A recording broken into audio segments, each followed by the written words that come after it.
Am I the asshole for canceling a girl's appointment the day of her baby shower? I'm 17, a part-time braider, and I take my job very seriously because this is how I make money and this is what I want to do as a career. I work from 4 p.m. 10 p.m. on weekdays and 8 a.m. 8 p.m. on weekends. School is my first priority, and on weekends enjoying my weekend is important too. I have my policy on my booking link, so before you even book an appointment you have to read my policy.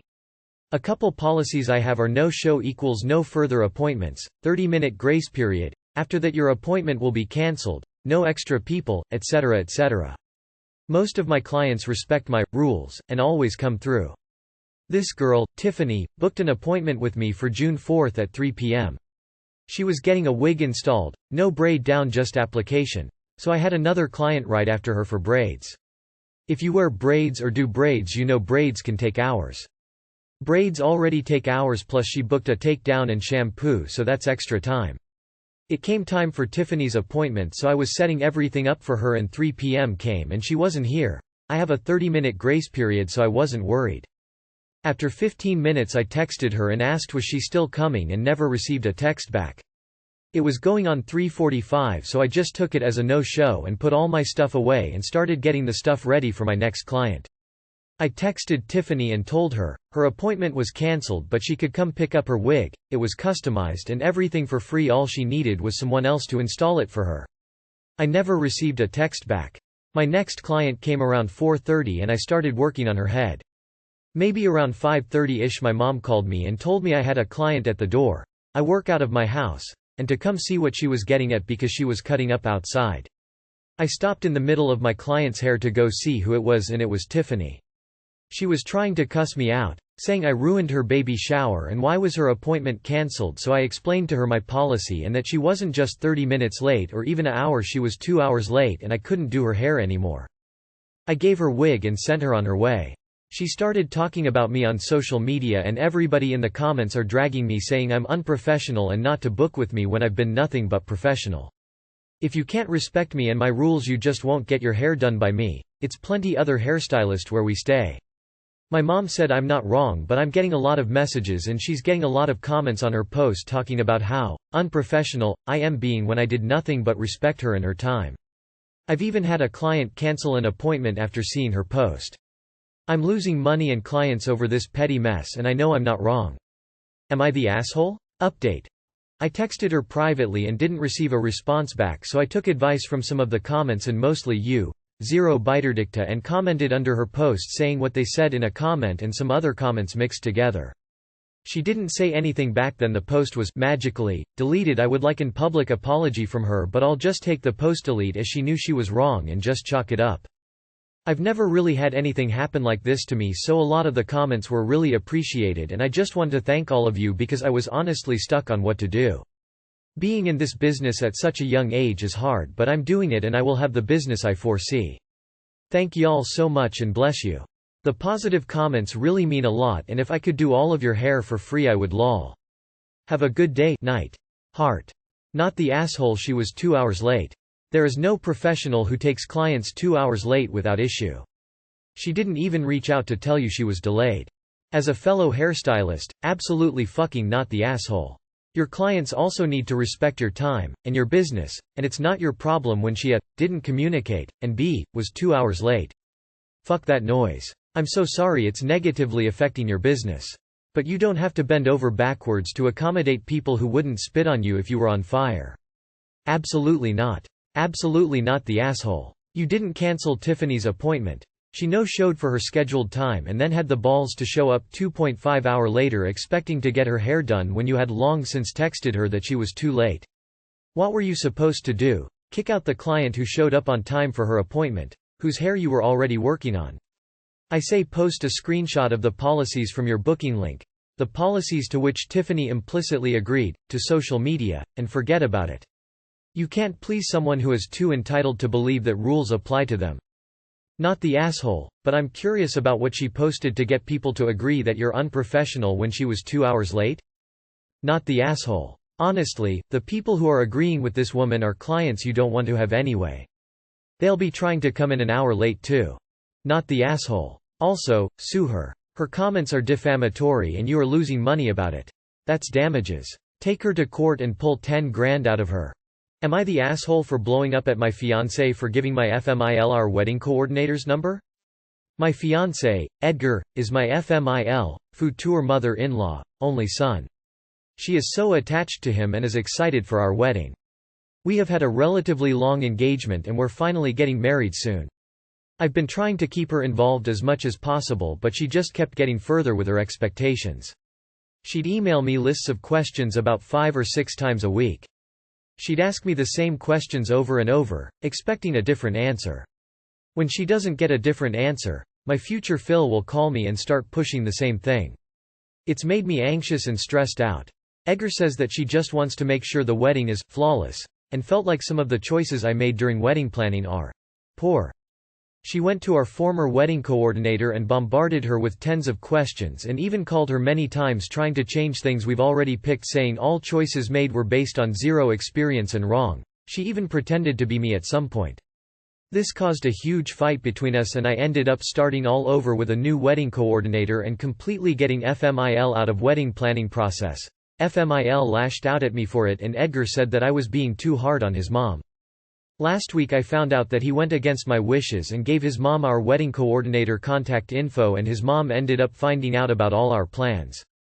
I blew up at him and told him he violated my boundaries and betrayed my trust. He said it was no big deal and that his mom genuinely means no harm even if her and I don't agree most of the time.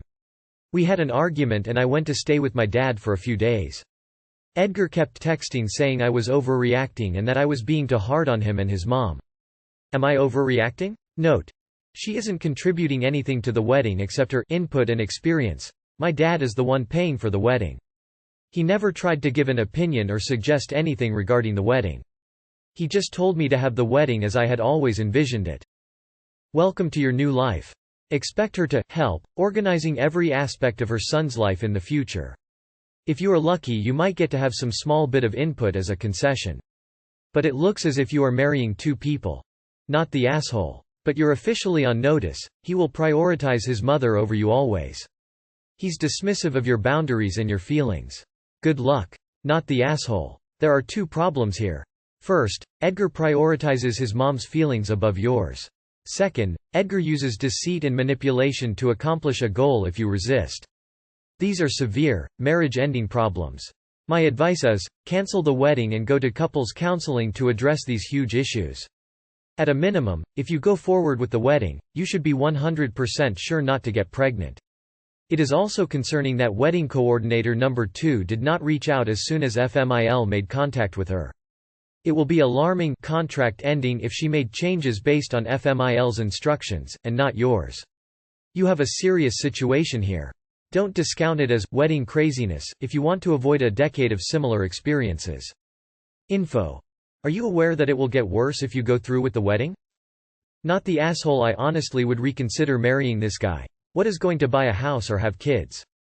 He can't stand up to his mum for you on this. Will he ever stand up to her? Unless you call off the engagement, I'd say you were underreacting.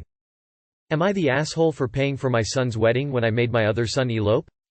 I have 2 sons, Carl, 38, and Jacob, M36. Jacob got married when he was 18. He asked me to pay for his wedding but I refused. My reasons were: he is too young to get married. I don't approve of his fiancée. He has been with this girl for 1 year, which in my idea is not long enough. He didn't have enough money, so they had to elope. 1 year later they had their first child, a boy, and a year after that they had their second child, a girl, Jade. They decided that they can't handle 2 kids and told us they are gonna give her up for adoption. I was angry at them because I had warned him about it. I told him they are too young to have a kid, let alone 2 kids, but they didn't listen to me. I convinced him to let me and her mother adopt Jade and he agreed. We went to another city and Carl came with us as well. For the past 16 years we were low contact with Jacob. Evantha, my wife, and I adopted Jade. Carl was the one who raised her and he did an amazing job. Jade considers him her dad now. A year ago Carl got engaged to his fiancée, Maya. Maya is an amazing woman. They were together for 5 years before they got engaged. She is like a mom to Jade and I consider her my daughter. A few weeks ago we went back to the city that Jacob lives as Jade. who had a very hard time when she found out she is adopted, is doing better now and is ready to meet her aunt and uncle. Carl and Maya are getting married soon. To thank them for raising Jade and being such an amazing parents to her, I told them I'm gonna pay all their wedding expenses. A few days ago we were at Jacob's home and they asked Carl about his wedding. He told him that I'm paying for everything and Jacob and his wife went mad. They told me it's not fair that I'm paying for his wedding when I made them elope. They said I'm showing favoritism. Jacob is not talking to me now. He says he won't talk to me unless I make it up to him. AITA? Edit. Carl didn't raise Jade all alone. We lived in the same home and co-parented, but he was eager to be her dad and she has been calling him dad from the moment she started talking. However, I was responsible for paying for her, not Carl. We offered to help Jacob and his wife raise her, but they didn't accept.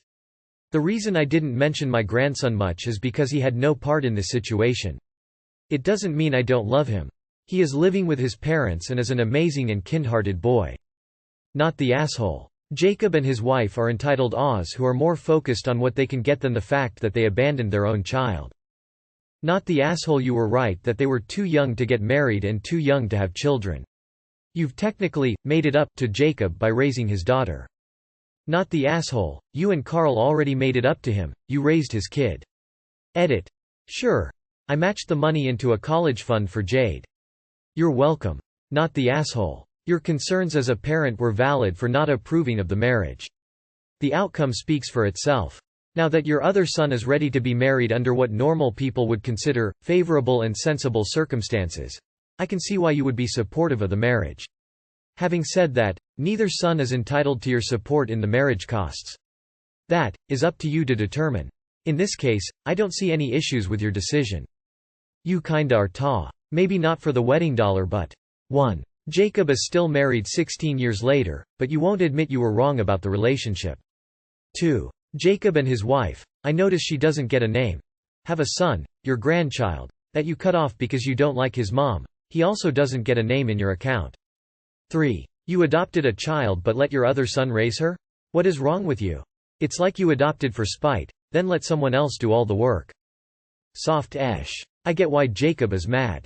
Especially if he's still married to the same person, showing that he wasn't too young to get married. Also, imagine the outcome if you would have been supportive from the beginning. Do you think if you would have been supportive he may have been able to raise both his kids? I'm always baffled when parents treat their kids differently, especially with finances, and then are surprised when a kid resents them. Am I the asshole for telling my niece the family secret? Throwaway account. I, 35 female, had 2 older sisters growing up, Jane, and Kim. Kim got sick and died, but not before giving birth to my niece, Laura, 18 female.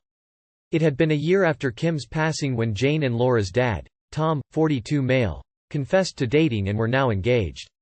Everyone was surprised, but no one was vocally disgusted as me. I accused them of cheating. Jane and Tom explained that this wasn't something that they planned, but there was no cheating and knew that Kim would want them to be happy. Convenient since she's, dead.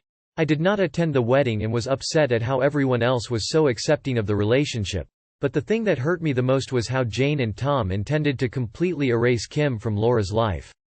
She was barely 2 when Kim died, and they decided it would be better if Laura thought Jane was her mother in every sense of the word after the adoption was finalized.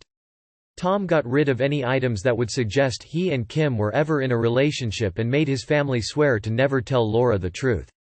Jane expected everyone on our side of the family to do the same, but I refused, and as such I was denied access to Laura.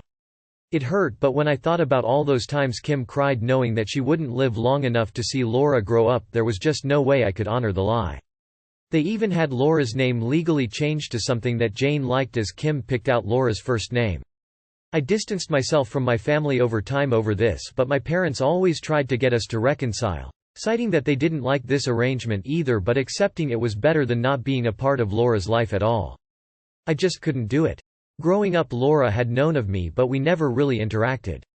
Apparently, she's interested in studying a field that I work in and reached out to me through social media. The last time I saw her in person she was 7 and I started to tear up at how much she looked like Kim. We would talk from time to time and eventually Laura asked why I wasn't around. I tried to keep it vague, but Laura knew that there was more to the story as I didn't seem like the person I was described to be. If we had been talking through DMs like before I probably wouldn't have done it, but we were video chatting and something about looking directly into her eyes broke me and I confessed to everything. Before Kim died, she and I made a series of videos for Laura to watch at her big moments, and I told her that if she ever wanted to watch any of them I'd send them. Laura asked me to send some and then I heard nothing from her for days. Recently I got a call from an enraged Jane and Tom berating me for ruining their family. After Laura watched some of the videos she confronted my parents who confirmed everything. Laura has moved out and currently not speaking to anyone and no one knows where she is right now. Everyone is angry at me. Am I the asshole? ETA. Because I keep seeing this, let me clarify. 1. My parents talked about Kim and had pictures of her in the house so Laura knew who she was, she just didn't know that Kim gave birth to her. 2. Again, my parents only went along with it because Tom and Jane threatened NC unless they did. I'm upset with what they did but I understand why they did it, so that's why I still talk to them. 3. When I said that the last time I saw Laura in person when she was 7 it was in a brief passing. I was coming to visit my parents' house and watched her get in the car as I was pulling up to the driveway. I didn't actually speak to her. 4. During her last few weeks of her life Kim and I made a series of videos together so that Kim could leave special messages for Laura for important events. Kim also wrote letters for Laura too. Tom got rid of all the letters and got rid of all the final cuts and backups of the videos, but I still had copies that he didn't know about. I honestly forgot about them too and only found them when I was moving and saw them in a small box. 5. Yes, Jane and Tom had 2 children together.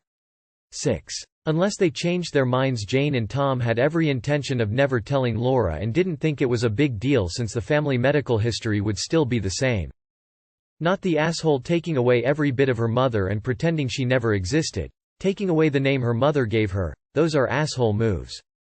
Not the asshole, they kept skeletons in the closet while digging their own graves, at least when it comes to finding out. Everyone deserves a chance to know about their parents. Not the asshole. These people are horrible for lying to this girl her whole life. And then demanding others keep up the lie. Not the asshole at all. Your family is fucking nuts for trying to keep that a secret. Beyond weird. I hope Laura stays far away. Not the asshole. There were so many ways they could have spun the tale, kept her mother's memory alive but made her feel so loved and wanted. Instead they went so far as to even change her name. She deserved to know the truth and see those videos.